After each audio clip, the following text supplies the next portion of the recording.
Bye, Paul. Hope you get Mr. Neighbor's cow out of the ditch. What's that? Be ready in case them kids come to hear stories? Okay, Paul. What? Be on my bestest behavior? Why, sure will, Paul. Okay. Bye. Well, howdy doody. Welcome, welcome, third graders. Welcome to the right-hand fork at the head of the holler. I know you all came up here to hear my Pa tell stories because he's the greatest storyteller in all the world. People come from all over to hear him tell stories. Let's see, they come from California, Indiana, Ohio. They come from all over to hear my Pa tell stories. But I'm sorry he had to leave. When you live up in a holler like we do, cows fall in the ditch all the time. So sometimes he just won't be here. But you see, my Pa, he's the smartest man. He said, Polly Sue, you's going to have to be ready in case them kids come, and I'm not sure. You're going to have to be ready to entertain them. And I said, I get to entertain them? I said, what do I get to do, Paul? I said, should I dance for them? And he said, no, Polly Sue, you don't need to dance for him. And I said, all right, Ma, should I sing for him, Paul? And he said, no, Polly Sue, you better not sing either. I said, well, what am I going to do then? How am I going to entertain them? He said, well, you know, they come all the way up here just to hear me tell stories. Do you remember my stories, Polly Sue? And I said, sure I do, Pa. I remember all your stories. He said, well, why don't you tell them one of my stories? And I said, well, Pa, I can tell them your stories, but I got stories of my own. And Ma jumped in and said, now, Polly Sue, honey, I've not seen you write nary story down. And I said, no, Ma, you all confused. You thinking of that little Lori Ingalls. Now, she had to write her stories down in a remembrance book. I don't have to use a remembrance book. I use a remembrance sack. And she looked at me, boys and girls, just like you are looking at me right now. She did. She looked at me like, mm-hmm. And I went, uh-huh. And she said, now, Polly Sue, I said, it's true. It's true, boys and girls, it's true. All I have to do is open up my sack and pull something out, and I can think of a story. You're still looking at me like you don't believe me. If you'll be real quiet and put your listening ears on, I'll show you. I'm going to walk over here, and I'm going to pull something out of my sack, and it's going to make me think of a story. Let's see. Oh, yep. This right here reminds me of a story. Do you want to hear it? All right, now you got to listen real close as I tell you the story. It all started when I was sitting in my third grade classroom. I was sitting at my desk, and I was doing my ciphering. Well, I was adding them 3-digit numbers like it's nobody's business. Because you know what? I want to be pro-efficient at ciphering them 3-digit numbers. So I was sitting there, and I was adding right in my mind, and I was adding 8 plus 7 plus 6 plus 5. Oh, I was doing real good. And I wasn't thinking about nothing else because I want to be pro-efficient. And everybody's busy. When all of a sudden I heard knock, knock, knock. And all of us looked up like, oh, what was that? And in came Mr. Principal. And he said, Mrs. Teacher, class, you have a new student today. And we all looked, we did, and sure enough, out from behind the doorway came the tallest girl. And she didn't look like us third graders. She's tall. And I looked at her, and she wasn't smiling though, but I still just looked at her because we was all amazed because she's tall. And I thought, oh my goodness, I have someone that can push me on the swing. She's just like an adult. Well, I bet when she pushed me on that swing, I bet I could go real high. So I was all excited about seeing this new girl in our classroom. And Mr. Principal and Mrs. Teacher were over there talking. And we was all just staring at this big, tall girl. And then Mr. Principal left, and Mrs. Teacher said, all right, class, I want you to meet Bertha.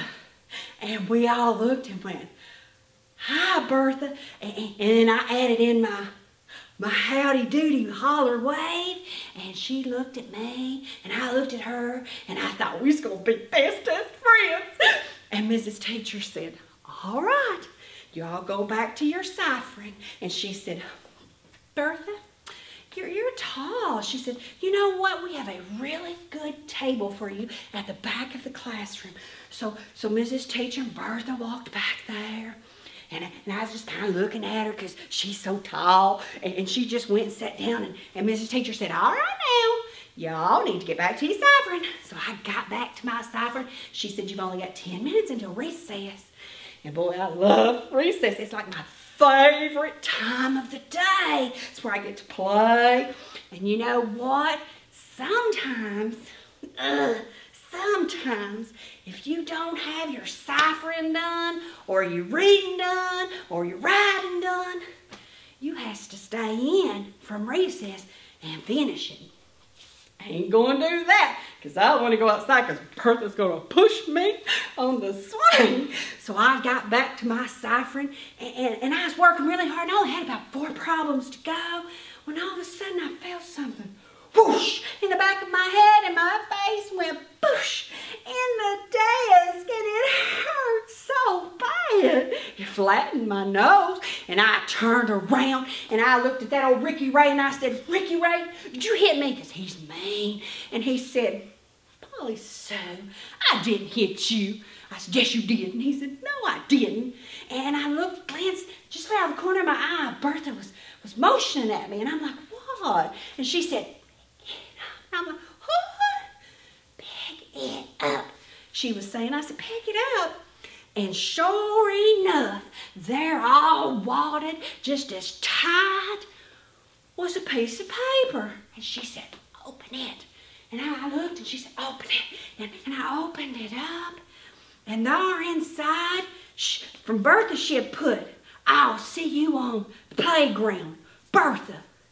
And I went, hot dog, she's thinking the same thing I am. She's going to push me on the swing. So I turned around, I gave her and I was all ready. We had 3 more problems in like 3 minutes, and I was doing them. And then all of a sudden, Mrs. Teacher said, time for recess. So I walk out, get in line, and we was going outside. And as we was there, I looked back. I was waiting for Bertha. And Mrs. Teacher was talking to her, and it looked like she had a wadded sheet of paper.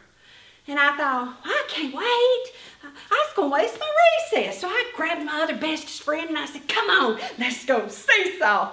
Bertha will have to push us later, is what I was thinking. So we get over there, and me and my bestest friend, and she's on one side, and I'm on the other side, and we just seesawing.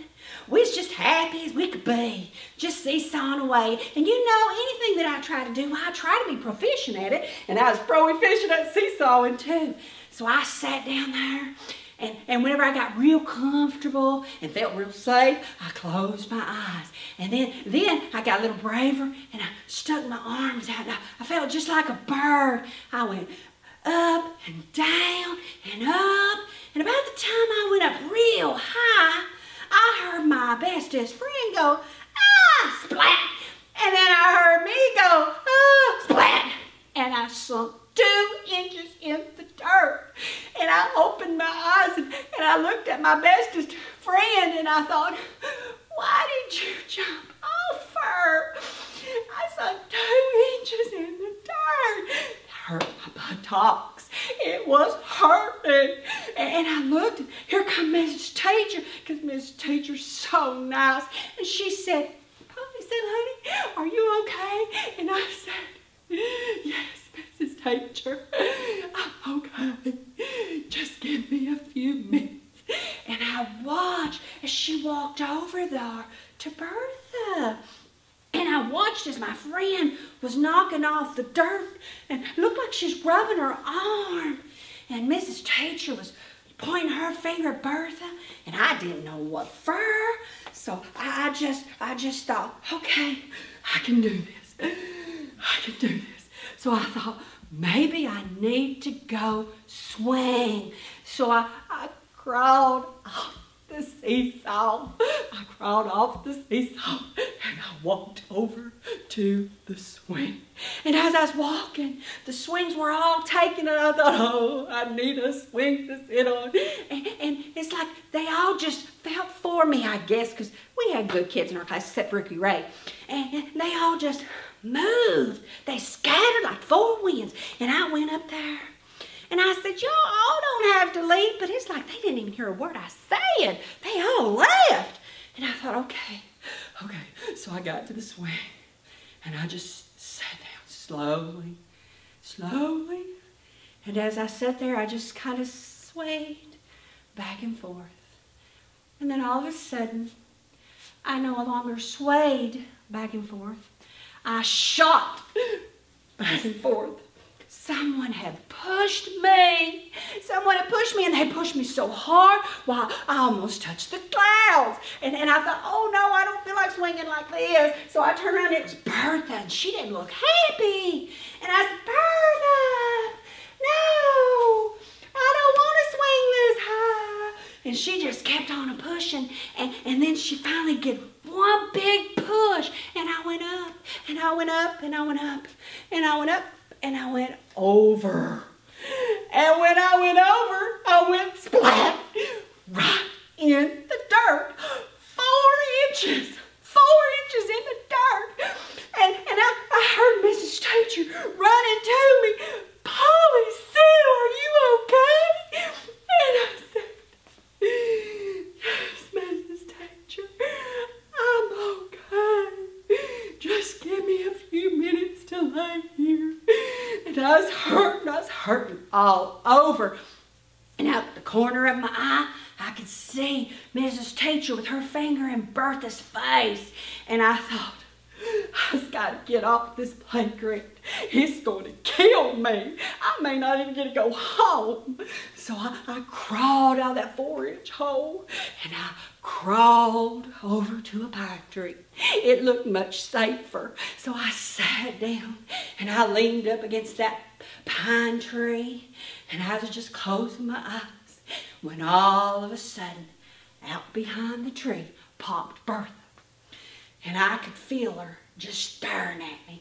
And I looked up, and there she was. And she said, Polly Sue, I'm going to pop you in the nose. And I said, what's she going to pop me in the nose for? What have I done to you, Bertha? And she said, because you gave me that old goofy way and made everybody look at me. But Bertha, I said, you knew. The teacher was introducing you. Everybody's looking at you. Yeah, but you gave me that goofy old wave. Well, that's my holler wave. I wave at everybody like that. Well, that's goofy, she said, and I'm going to pop you in the nose. Please don't pop me in the nose, Bertha. I was hurting all over. It's already sore from when I hit my desk. Well, I don't care. I'm going to pop you in the nose, she said, unless. I said, unless what, Bertha? Unless you do me a favor. Okay, Bertha, I do anything, just don't pop me in the nose. Well, you see that tree over there? And she pointed at our big old oak tree. We also called that our love tree because everybody wrote their initials on there, who they loved. And she said, you see that tree over there? And I'm like, uh-huh. She said, well, behind that tree is a little critter, and it's sleeping. I said, now, Bertha, how do you know there's a critter over there and it's sleeping? Because I knocked it out with a rock. You sure it ain't dead? No, it's just sleeping. She said, you go over there right now and you get that little critter and you take it and you throw it on Mrs. Teacher. I said, Bertha, I can't throw that critter on Mrs. Teacher.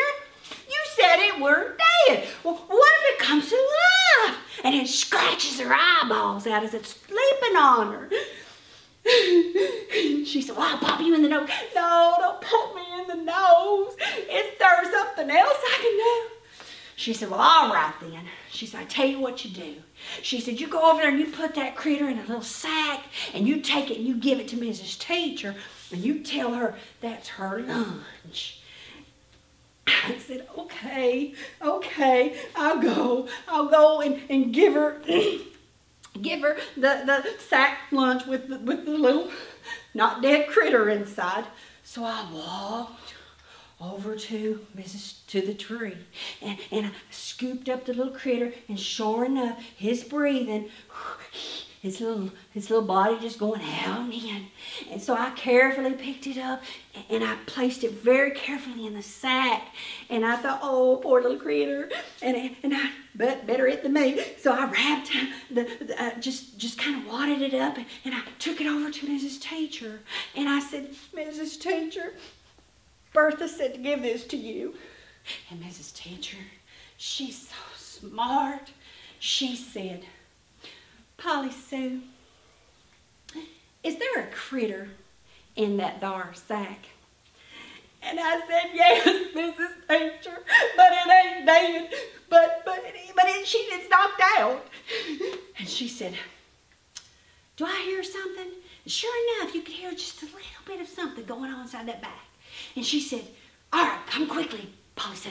So we ran in the room and I watched very carefully. She went around the room and she got a box and then she got her pretty little black ribbon that she had in her hair and she took it off and she wrapped it in the box. And she said, all right, Polly Sue, you need to go quickly and give this gift to Bertha and tell her that it's from me and you. I said, okay, Mrs. Teacher. And I was thinking, why in the world would Mrs. Teacher give her a gift? But I can't question Mrs. Teacher because she's so smart and she is so sweet. So I said, okay, Mrs. Teacher. So I took the gift and I walked to Bertha. And I said, Bertha, Mrs. Teacher wanted me to give you this gift. It's from her and me. And Bertha looked at it real funny. And she said, what's in it? And I said, I don't know what's in it. I said, but I know when my pa gives my ma a gift, usually it's good smelling perfume.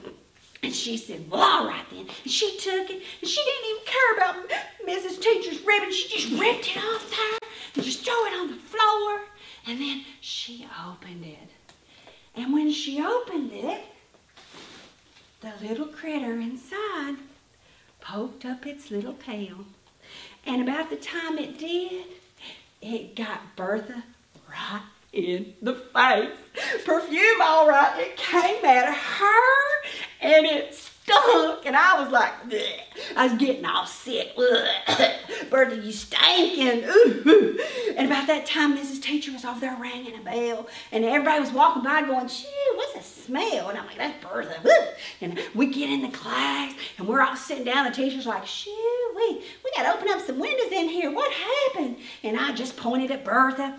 And we sat down and Mrs. Teacher said, all right, class. Bertha's back there at her table. And Mrs. Teacher said, all right, class. She said, we're going to end class today differently. And I'm like, oh, I hope she's going to tell stories. I love it when Mrs. Teacher tells stories. She's so good at it. She'll act out the characters and all that. She said, today we're going to end class by talking about something that is very important. And she got her Mrs. Teacher's serious voice on. And she said, we want to talk about bullying. And we was all looking like, bullying?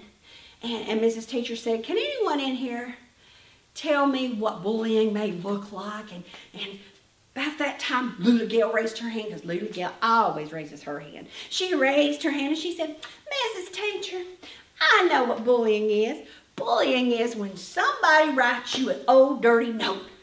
And I sat there and I thought, Bertha wrote me a note. Maybe that wasn't a good thing. I'll meet you at the playground. And then Mrs. Teacher said, oh, that's good. Yes, sometimes bullies write bad notes or say bad things. And then she said, who else would like to say what they think bullying is? And about that time, Maybelle raised her neat little low hand and she said, Mrs. Teacher, I know what bullying is. Bullying is when someone pushes you around. And Mrs. Teacher said, oh, that's right, Maybelle. Bullies like to push people around. And then she said, would anyone like to tell me what they think about bullies? And I thought about what Maybelle said. Bertha had pushed us around. She pushed me clear around on the swing. And I said, by raising my hand and getting Mrs. Teacher attention, and she said, yes, Polly Sue. And as kind as I knew how, but also in pain, I said, Mrs. Teacher, I know what bullying is. And I can describe a bully for you. Bullies stink. And that's how the stories go. Boys and girls, I want you to remember 3 things about this story. First and foremost, I want you to remember that bullying stinks. No matter how hard you may try to make it smell good, you can't make bullying smell good. It stinks. Next, bullying never has a nameless victim. Its victims are always little boys and girls such as yourself. And I want you to know that not all bruises and scrapes can be seen. In fact, some of the worst hurts are those inward hurts. So I want you to remember that there is always a victim when bullying is taking place. Finally, this is my beware to bullies. Bullies, beware. My pa always told me, Polly Sue, if you want friends, you've got to show yourself friendly. So I'm telling bullies everywhere, if you want friends, you have to be friendly. Boys and girls, remember these 3 things. Bullying stinks. There's no nameless victim. And bullies beware, because everybody wants friends. You all have a wonderful day, and I'll see you again during our next story.